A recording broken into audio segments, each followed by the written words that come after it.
Yeah, 15 separate days. This is day 15. It's happening right now. Wow. It's live. That little gnat that flew around was celebrating. That's real.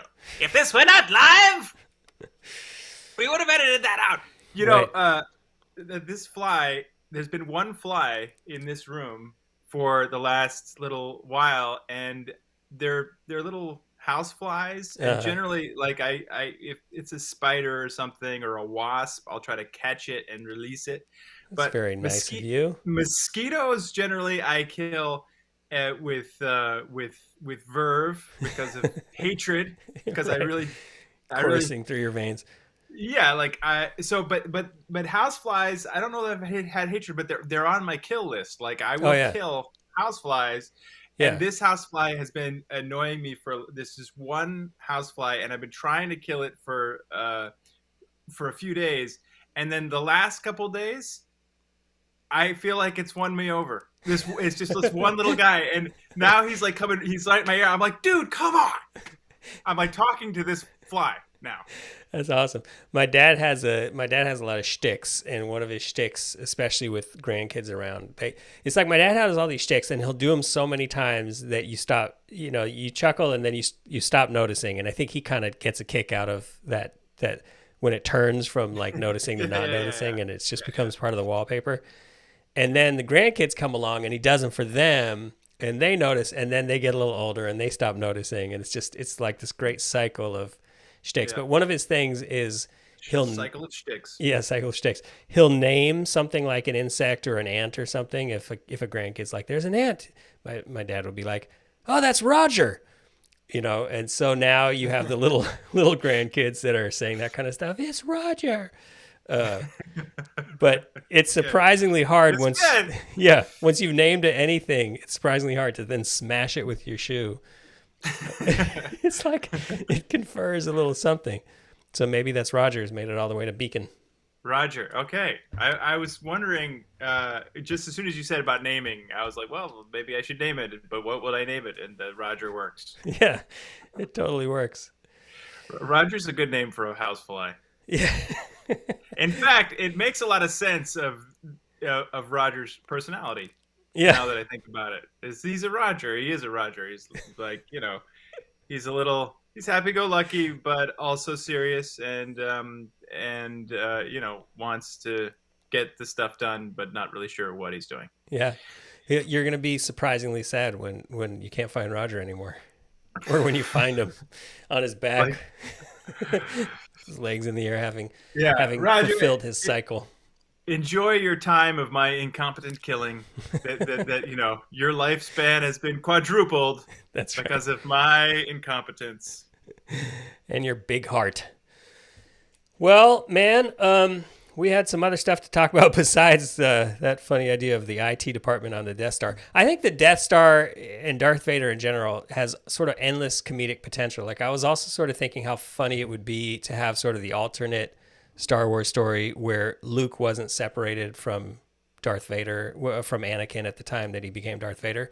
So then like Darth Vader walks into the room for all those dramatic scenes, but then like Luke is trailing him, like he interrupts just in the middle of his dramatic tension where he's like, "You failed me," and then Luke trails in, with his toys or something, or Dragging a teddy bear. or just, Dad! yeah, exactly, or just having to have his very serious demeanor. He's like, we discussed your bedtime several times already," just like whatever juxtaposition of the You see yogurt splattering on his face, Darth's face.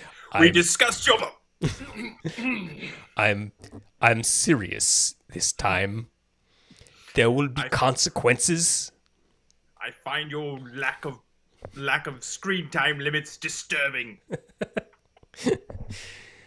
Yeah, it's probably Uh, been done.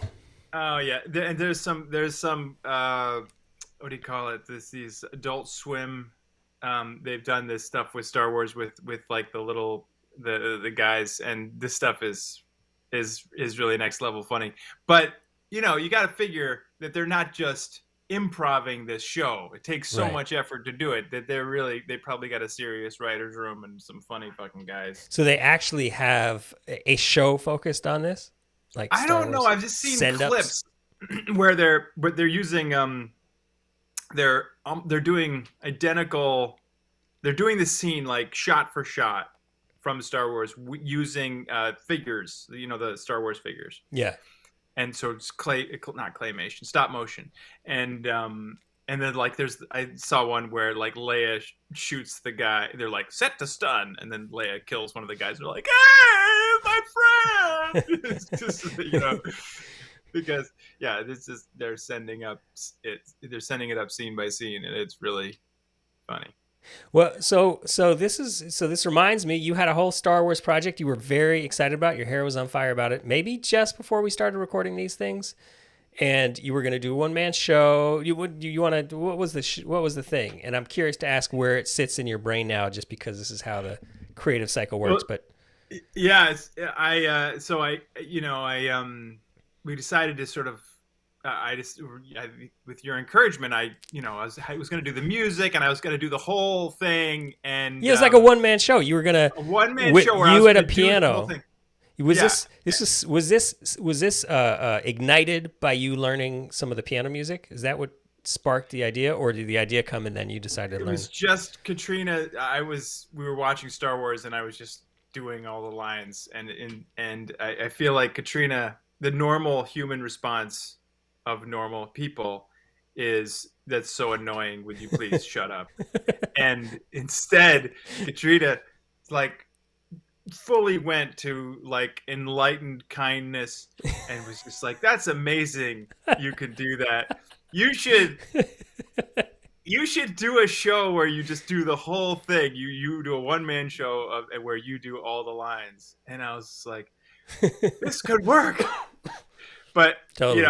the reason it would work, the reason it would sell, it was only because there's so many people like me who know. I mean, out of the Yeah. population, maybe it's 1 in 1,000, but that's many people in the country who probably could do this, and they're all thinking, why doesn't my wife appreciate my ability to Yeah. do all these lines? That's amazing. That is funny. That like That's the by only all remarkable part of it. all logic and sense, she should have been like, and maybe she did end up regretting it later, 3 weeks after hearing you do this for weeks. But it is cool that she like was playful enough to be like, this is well, and you got really excited about it, right? And you started doing it. You started filming an intro. You filmed yourself. And I learned a bunch of the music. I mean, that was the most and in fact that was really fun, learning the music.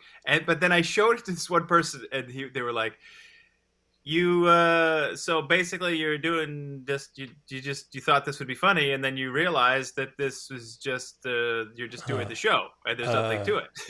And I was like, oh man, yeah, I guess that's such a phenomenon. The one person who kills the thing, it's like, we've talked about this before, but it's like something new is so fragile, and the most well-meaning people just reacting authentically can just kill it. The wrong person at the wrong moment. I've had that happen so many times. And you put so much effort and heart into creating something, and it's this like really fragile egg. And if you show it to the wrong person at the wrong time, get the wrong reaction at the wrong time, it just cracks and it starts leaking and it's over.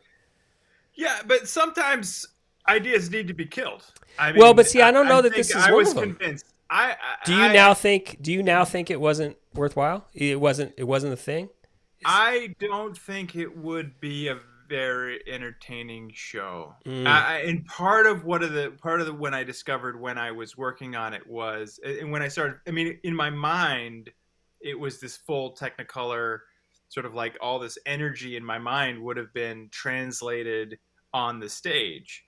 But as I started to film myself, it just felt really small. It just didn't have enough reverb and effects on it to sort of stand up on its own. Yeah, but man, see, this is just what happens in reverse. This sounds like a version of my perfectionism that you're always trying to help me turn the corner on, which is like, it's in my head as this masterpiece, and I want it down on video as a masterpiece, and the first time I turn on the camera, it doesn't happen in that color. But you're always coaching me. But it starts small, and then grows a little bit, and your muscles get stronger and stronger with each.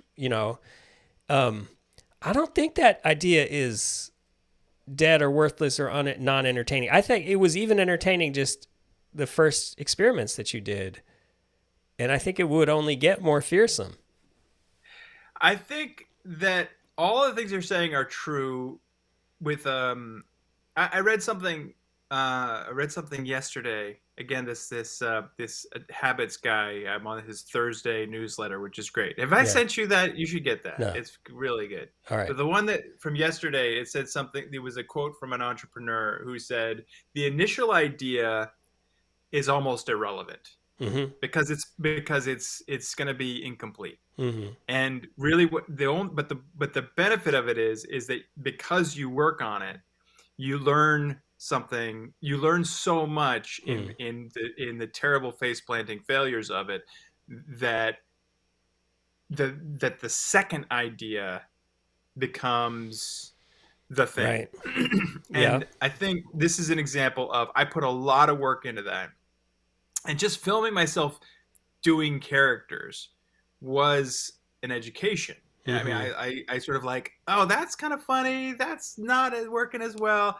So that's the system working. Yeah. It but I think not being too precious about what specific idea. I think actually I am proud of myself for being able to be like, oh, that was fun while it lasted. Now let's go to the next thing. Yeah, that makes sense to me. That makes sense to me. But here's what I'm grappling with, and we've talked about this plenty. But so many times in my life, I've sort of bailed out on the thing, and then I've done the thing, but I haven't gone farther than the one thing. And then I go back later and I think, oh man, that was the right thing at the right time. Why didn't I keep doing it? We actually had a viewing party last night, just my family. For some reason, the kids had wanted to see the three videos that we did, the like daddy rapping videos that I put together that featured my daughters. So we watched all three of them. What was the last time they'd seen them? They watch them every once in a while. I hadn't seen them for a good while, and this was the first time since the shelter in place one, which is the most recent one. This is the first time I saw it that it wasn't immediately in the rear view. Because this is what happens. Like once I finish something, I've worked so hard on it. I know it so well, and it's just like I'm up to here with it, and I just put it away and I completely ignore it. Like people might say something to me about it, and I'll chat with them, but I don't engage with the content at all because it's just I'm saturated by the time they're done. But this has happened every single time where I go back once it's been enough time. I go back and I look at them and I'm like, damn. and I mean, I'm proud of because partly I guess because I'm perfectionist. I got it to the point where I was really proud of it, and then I shipped it. But then I can forget that I was proud of it, you know. And anyway, it takes me sometimes years to have perspective on it. But I go back and I look at it and I'm like, that was good. You know, I'm proud of that thing. It was good. And man, I could have kept doing those, or there was a moment there, you know. I'm always looking back and thinking, wow, I could have capitalized on that thing. And anyway, I just wonder if this might be the same thing. Like you might go back and look at the Star Wars thing later and be like, oh man, that was funny. And I was like vigorous and youthful. You know, I mean, this is because whenever you go back, you're like, I was youthful and whatever. And there was a thing there. And why didn't I just finish that idea instead of flitting to the next? So I do think you have to follow the muse. And if you're not into it, that's fine. But I also think that we have to have sort of a high bar for discarding something because it's so hard in the midst of the creative struggle to have perspective on how good something is or isn't. And it's so easy to get knocked off your horse. Yeah, it's an interesting challenge, and I feel like maybe that there's some way to chart it Hmm. about how much work is left. And one of the William James, so it must maybe William is this one of the early sort of psychoanalysts or whatever around the turn of the night like around 1900 said that motivation is your perception of what you imagine the value is of what you're going for, multiplied by what you think your chances are of getting it. So if you think something is really great and the chances are really great that you're going to actually get that, you're going to be super motivated to do it. And so, uh, Like there's a relationship between, like, if it feels unrealistic, that's super harmful for motivation. That's draining of motivation. yeah, exactly. That's one of the parts of the equation is how what are the chances that this is going to work, Mm. and if it works, what's the payoff? And I think that when I looked, one of the main things about that particular project was I thought in my mind when I was conceiving of it, I thought the idea was with just that particular idea, that one show that was, I thought it was maybe 10 steps Hmm. to get there. And when I started working on it, I realized, no, this is 1,000 steps. Right. And I just was like, this is not everything. This can't be everything that I do for the next 3 years. This Right. just, I see what you mean. it's not rich enough for that. Well, you also But what used. you're saying is really true, you know. But in this case, I'm just thinking that like there's got to be a dividing line between smart to quit and Yeah, dumb to yeah, yeah. quit. Yeah, and you don't know in advance. It's kind of like if you could see the future, you would know which, yeah, where to place your bets, but you can't. But I Yeah, think there also is this phenomenon. I mean, we've seen it. Yeah, I think it applies to work and entrepreneurialism as well as creative stuff, which is like you can get a bunch of ideas and start them, but there's some horse you just got to stay on its back long enough to ride around the track a few times, or you'll never get in a race, right? If you're just like, hey, I have a great idea for a new horse or a way to ride a horse, and you ride it, and it's a little jumpy, and then you're like, forget this, this isn't the one. Then all you're gonna do is start races, 1,000 times, and you're never gonna actually run one. So yeah, maybe, and then that's one thing if it's sort of like a logical investment that you can be logical about. But when it's also in the realm of creative works and it's ethereal, you're sort of trying to grasp it out of nowhere, and it feels very vulnerable because you're putting yourself out there. It's so difficult to have any kind of perspective on it, to have any kind of distance to make those calls. yeah, and it's really everything. Figuring out which horse you're gonna bet on, and taking it back a step, it's almost what animal you're even gonna start Yeah, yeah, choosing, because and especially I think you and I both have different whole games that you want to play, and right. like who's to say that Federer, if he chose squash, Yeah, maybe he wouldn't have been as good, or maybe he would have been just as good, but he would have been the best squash player, and that has a lower ceiling, yeah, you yeah, know, yeah. and you sort of inventory your own skills and your own interests, and then who knows, it could be Yeah. something completely else that actually Riding works. riding goats instead of riding horses, for instance. For instance, Yeah, you could be the best at that. the best goat rider in the land. Well, yeah, it is interesting though. You started that project thinking it would be an actual one man show on stage, and that's a very different thing, and that feeds you in a certain way. Performing on stage, you're good at it. It's natural talent. I think I may have sort of convinced you to just turn on a camera and do it as a video project, and maybe that didn't excuse me, maybe that didn't feed you as much as an Well, on stage show. Maybe it did. Maybe it did need to like be workshopped live or something. yeah, I mean, I think it was helpful to see to video and just to try it, and just like how am I going to switch back and forth between characters and just see myself doing like one character and then the other character, and then and I this is a problem that I have on stage. Even like I'll be in a rehearsal and the songs are cooking and everything, and the energy is so good, and uh and can't wait to get it on stage. And then you go on stage, and there's something about the Yeah, level that I'm performing at, these bars, where the energy in the bar at first before you start is just it's just completely vacuumed of any Yeah. mystical any Yeah, yeah, yeah. soul. Like it's just like and It's no like the floor and is there's sticky and it's just like yeah and it yeah and there's just the feeling of people walking around sort of like yeah. looking at you for at a distance going, oh, what is this gonna be? It's probably annoying. Yeah. And so But then see, isn't you that's part of the craft. That's part of the craft you have to learn. It's like oh if yeah. you this is a bizarre analogy, but if you do like group facilitation, you get which I used to.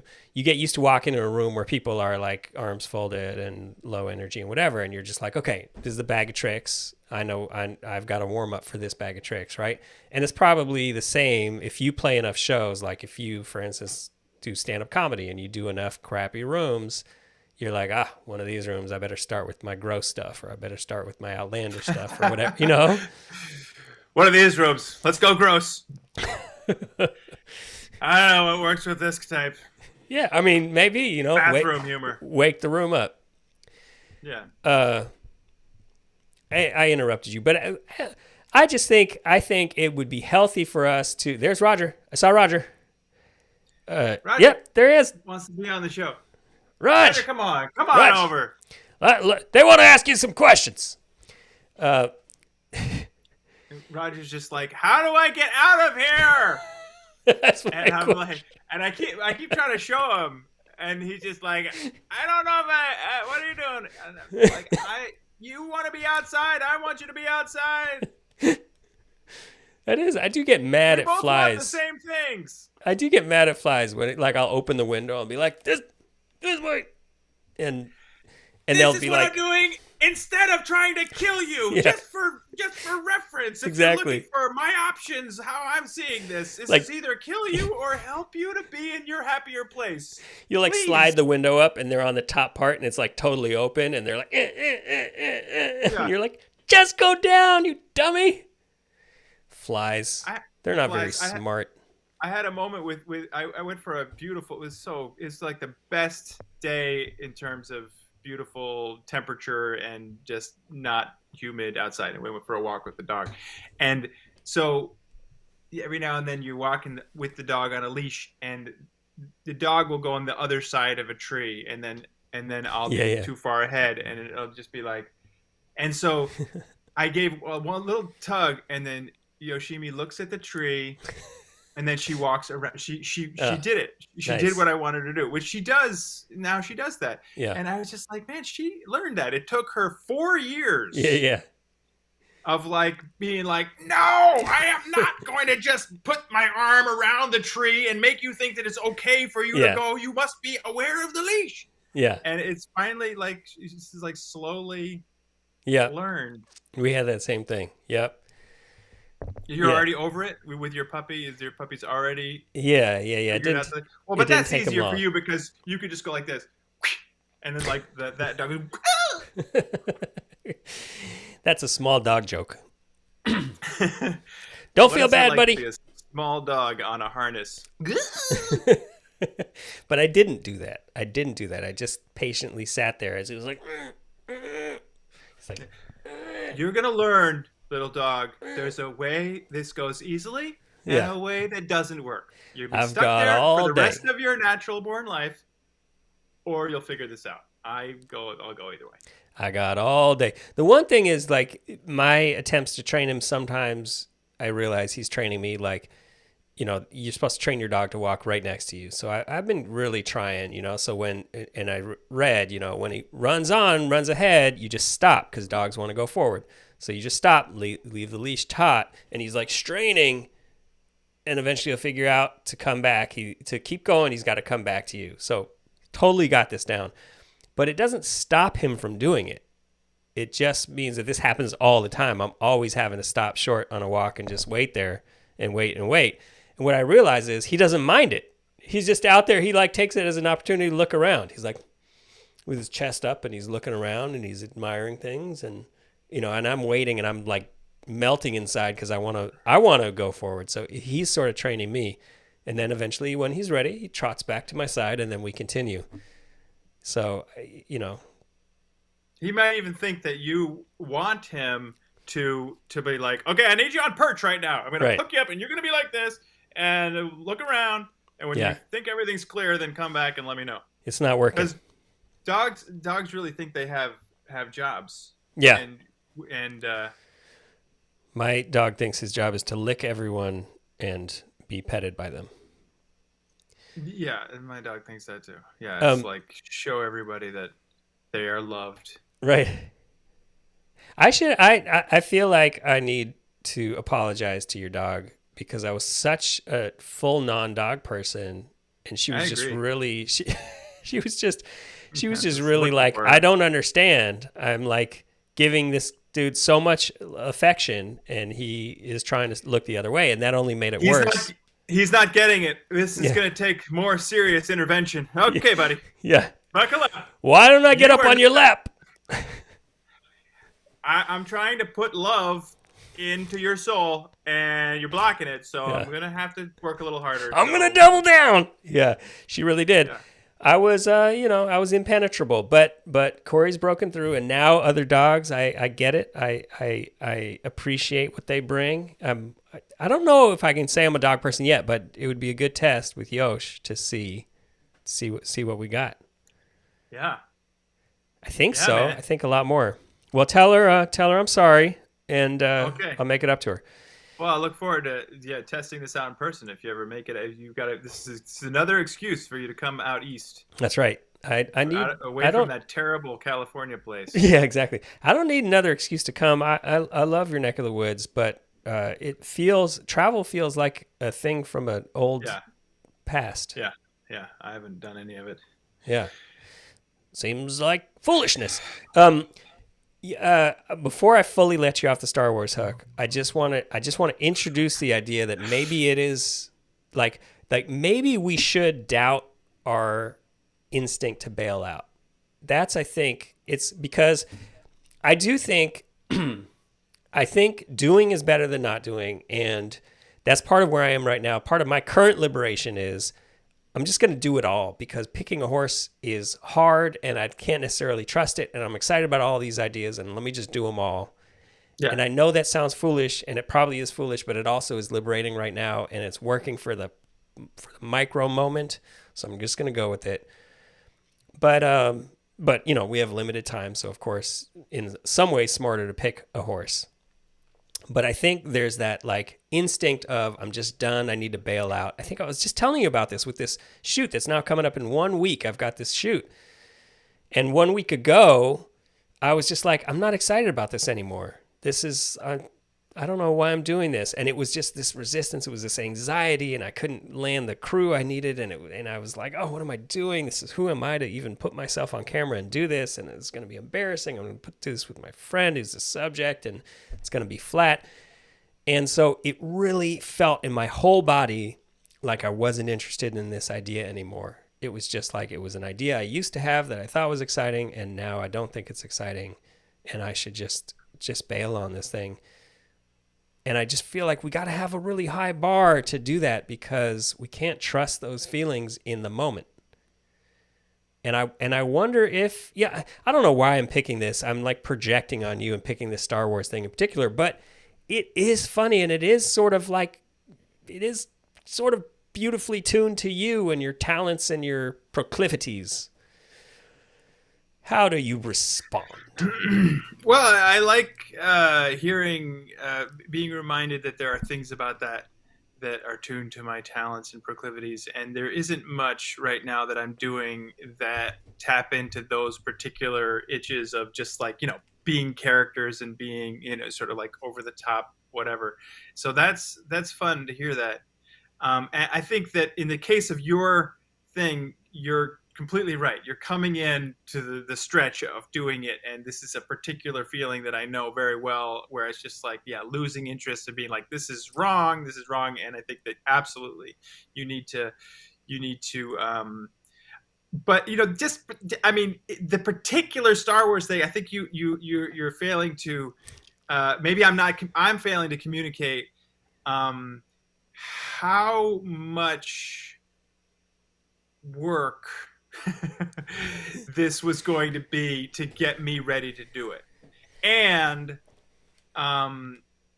you know, and maybe it's something that'll happen. And one of the things that I really take a lot of solace in, the song that I wrote, the Italian phrase book, was one of my favorite, you know, Yeah, of my it's own brilliant. work. It's I really amazing. love the Italian phrase book, and the way that that happened is a model that I think about a lot, which is that I wrote the music for it, and immediately came up with four sentences that fit. And then I struggled and struggled and struggled and struggled to write the rest. Everything else I wrote was garbage. It was garbage. It was garbage. And I just like collapsed in a pile, and Yeah. then eventually let the song go unfinished. 10 years pass. I was doodling. Found my fingers on the same chords. I was like, oh, I remember this, and I finished the song Yeah. in a day. And so, and that's happened. It's happened with most of my favorite things. They were like unfinished things that I regained appreciation for, and had clarity about how to finish them. Yeah. And I really like that for myself. This ability to just put something down when the fire's not there. I got plenty of stuff Yeah. I Follow the want to work fire. on, Yeah. but yeah, because I don't feel like that was in comparison to where you're at.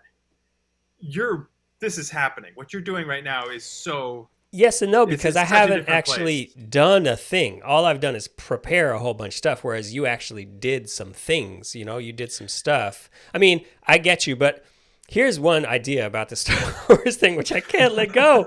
I can't let Hey, it go. what? Um, this was also before you started experimenting with TikTok. Isn't that true, counselor? And Yeah, yeah. maybe TikTok gives you the MVP ness. Pardon me. Most valuable penis. You know what I mean? Strike that from the record. The MVP ability to do it, because you were trying to boil the ocean maybe in this project and have it come out Yeah. fully baked as a thing. And I was sort of excited about maybe you just like make the rehearsing, make the developing of it part of the show, and maybe now that you're a seasoned TikToker. Sorry. Okay, yeah. Finish your thought. I want to because I do want to talk about this season TikToker thing a little Season bit. TikTokery. Well, I mean, now that you know TikTok a little bit, that you've experimented with it, which actually that's a legit new muscle that you now have to work with. Maybe you could just go back to really MVPing this Star Wars idea. I mean, if it's That's exciting, not a don't. bad idea. Yeah, but Yeah, like just that like actually that sounds here's cool. one scene or here's 1 minute. You know, Well, that is this. that actually is helpful. That's the first helpful thing you've said today. No, because well, that actually ties into the struggle that I'm having, which is, God, I wonder if I can get through this because it's a giant thing in three parts. So I wonder if I should just find a part of it, but I wonder if it makes sense without the whole thing. Okay, here's the thing. Yeah, Like, go let's for it. say we want to transform our lives. Okay, and Starting low. yeah, no, I mean, no, starting high, starting Yeah. big. Like, let's say that really what we feel like we should, it's just like when we have these moments, whether they're before we go to bed or like certain Oh where yeah, you yeah, sort of see the thing and you're like, I want to be this sort of like creative fountain yeah, of all this stuff I want to put into the world. yeah. Count me And in. currently that's not the reality. Right. Like, I just think of people, even people who have studios not dissimilar to mine, but they're spending 60 or 40 to 60 to 80 hours in a week just having different people in there making creative work. That sounds so exciting to me, Yeah, right? So, and right now I have a studio. It's a functional studio. How many hours am I actually using it in a given week? If I'm lucky, maybe 10. yeah. And the difference That's a between good week too. 10 Yeah, in 10. a good week, or somewhere between 4 and 10 on an average week, and the difference between that over time and the kind of chops that you get by doing it Yeah. 60 hours a Oh week, yeah. it's just That's an the dream. unbelievable difference. That's what we're So that's what we're so working towards, or that's what yeah, we're dreaming okay, towards. okay, exactly. So that's what we're dreaming towards. And so if you're actually thinking about okay, you sort of like is this a smart idea? Whatever. Let's say you get beyond the idea of questioning whether you should do it. You decide, yes, I should. Now, Right. how? Yep. Like, if at what point do I, how do you plan a transition from, working a good, reliable job to something like that, where that becomes good and reliable? Yeah.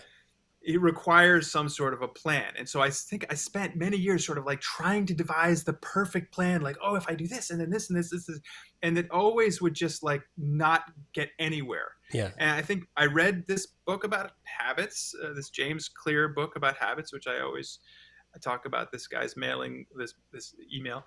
But it really sort of changed my frame. There's this idea of, instead of, it's this idea that Rome isn't built in a day. And really what you want to do is you have to change your day. You have to change your habits. The things you do every day are the things that add up to something in the end. Okay.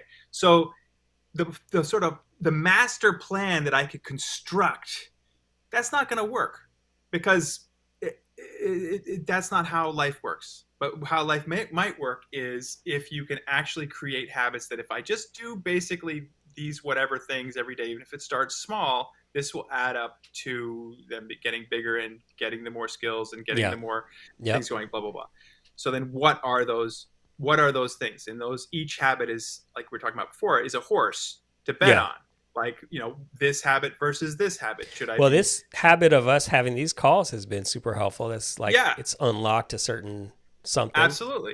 Absolutely. Yep. So these are things that we are putting our horses, our hours, into on a regular basis that are actually changing our lives for real. Yep. So what's my point? My point is, TikTok is an interesting thing, and on paper, TikTok seems like perfect, because I like doing little bite-sized things, and of all different kinds, and it can be it's anonymous, basically, so that you can just sort of throw up whatever. And so I think it's occurred to me many times over the last few months, it's just like, just put up a camera, start talking to the camera, and to the point where, like, you're trying to say something, but something short, like, do something funny, do something interesting, do something music, play covers, kind of do Star Wars. Yeah, and it's kind of supposed to be low production value. Like, it's kind of like supposed to be just offhand. Yeah, and it really feels like there's a party going on. Yeah. And they're not looking for, if you want to come in stilts and a big Burning Man sculpture, great, that's great. But more importantly is that you're sort of showing up on a regular basis, because people are hanging out. This is a party where people are hanging out, and you just want to say, hey, that's that person I know. And maybe you will say, okay, I'm not going to really pay much attention to this part of the party. Right. I like this stuff instead. And so showing up all the time is the currency in a way. Yep. And I want to make all this stuff, so it seems like a perfect fit. And yet, so I did a few videos, and I feel like the reaction was nice. It was small but nice, and instantly I got locked into feeling like, oh, but I sort of really liked a couple of things that I did, and I was like, that's the level that I should be at. And now I did something, and it's not at that level. So I've been shooting a bunch of stuff and thinking, and I've been really stuck. I haven't posted anything in a long time. And wait, so the problem was, you did some stuff that was good, and once that was set, that was your bar, and then stuff that didn't meet that bar. Am I right that that's what you're? Well, and I wonder if it's similar for the daddy rap things for you, in that you did put a ton of work, and like, how many hours did you put into each one? And when you say you should keep going with that, well, countless, calculating in creating something like that is a significant amount of hours, a significant amount of weeks, a significant amount of weekends. Well, that's why I've only done one every 4 years. But now, when I look at those now, I think, oh, that's like an outdated model to work that hard on something that looks that produced.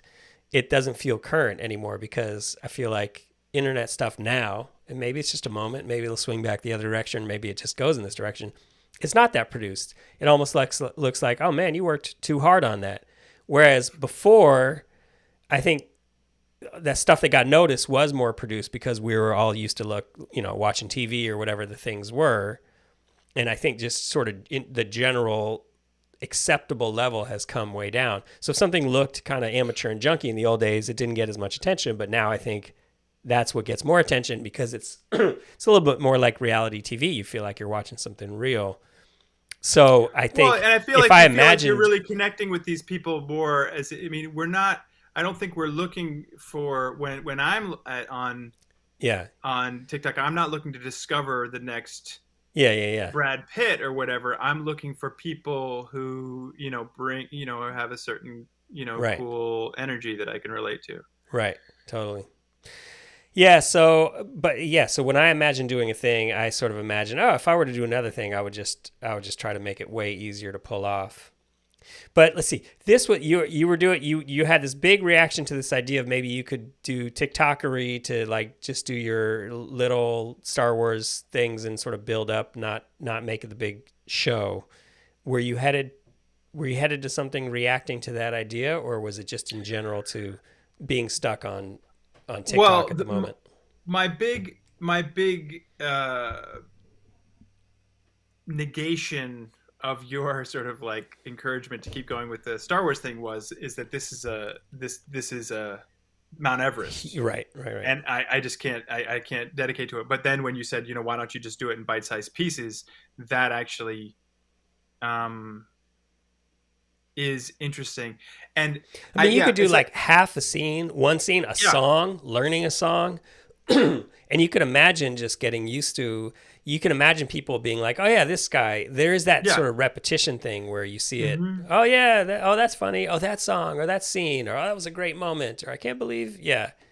It would just, it would hit all those sort of like serotonin or whatever that it would just hit those little, Well, I just think about receptors. And the little blings, but Yeah. I really think of it like it's like this infinite party landscape. Yeah. Where the beauty is that the algorithm or whatever is sort of like gently moving you more and more Yeah. to the part of the party that you like, and and the idea of just showing up and doing the things. So like if I was advising me, Yeah. maybe this is the helpful part of this call too, is just to be able to say this out loud, but I would, like, if I was advising a bunch of people like me in a class, Yeah. I would just give an assignment to everybody. It's just like, okay, what are, like, let's say the class is only for people who have varied interests. They're not mono interested. Yeah. And okay, so your interests are playing songs, making short character performances of like stuff like Star Wars, and what's something else that I like to do, like interesting something else. Like, so I pick three things and just say to each one of the people, like, your assignment is every day shoot a minute of this, and you just have to do it. And if it's crappy, great. It's just like like quality does not matter. And I wonder if that's good advice. I mean, I think that it Probably could be good advice if especially if the class together was like looking at it and being like, this is what I liked about it, and like keeping it positive, but or maybe like I liked it more when you did this. It's so easy to get discouraged. I would really not want to be turned into a critical thing, but something that could help people see what's great in. That'd be interesting to just doing. Like to just say it's got to be positive, that because the negative stuff's going to register anyway. You don't need someone else pointing out, what's not good about this. It's like, we don't need that. What you need is just like, what's good, go towards that. What else was good, go towards that. What else was good, go towards that. We'll figure any creative person's going to figure out what was crappy about their stuff. Oh yeah. Not a problem. Not a shortcoming.